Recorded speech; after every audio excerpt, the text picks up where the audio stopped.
Samsung का M33 model है, Android version 15 है, पर 16 पे अपडेट है, इसीलिए पोर्ट नहीं बन रहा। इसलिए आप UFS निकाल के अनइंस्टॉल करके FRP करेंगे। चलिए UFS निकाल लिए हैं, क्लीन करते हैं अच्छे से।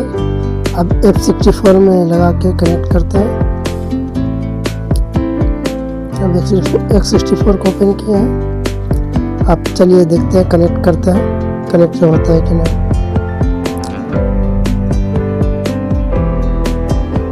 कनेक्ट किया है, फिर से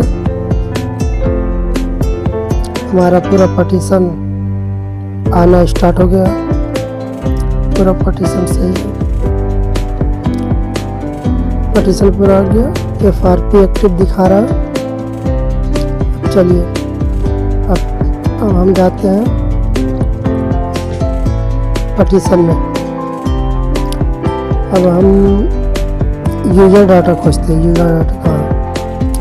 यूजर डाटा में जाने के बाद यूजर डाटा को क्लिक करते हैं यूजर डाटा पे।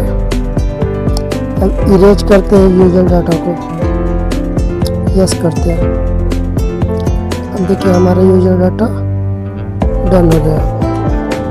मतलब पार्टीशन में गए, FRP में गए, फिर यस किए, FRP हमारा सक्सेसफुल डन हो गया।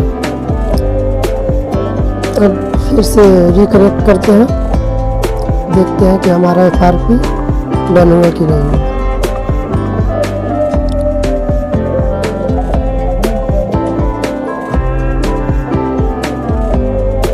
अब हम PCB में फ्लैक्स लगा के UFS को इंस्टॉल करेंगे। अच्छे तरीके से हीट रखेंगे 340 पे, एयर रखेंगे 71 में।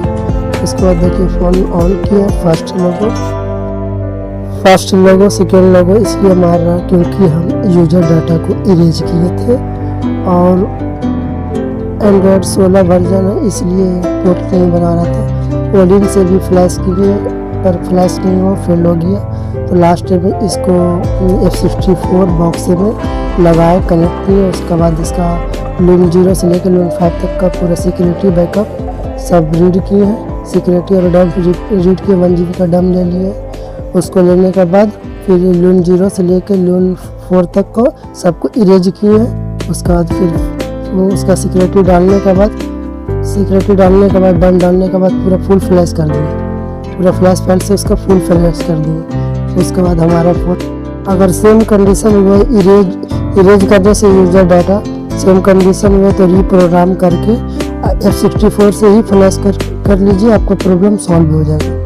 क्योंकि F64 ही से फ्लैश होगा क्योंकि अगर पोर्ट नहीं बनाएगा तब डाउनलोडिंग में फेल मार रहा है या कुछ भी हो रहा, फेल मार रहा है या फ्लैश नहीं आ रहा कोई भी तरीके से, तो F64 या EasyJetX से आप फ्लैश कर सकते हैं।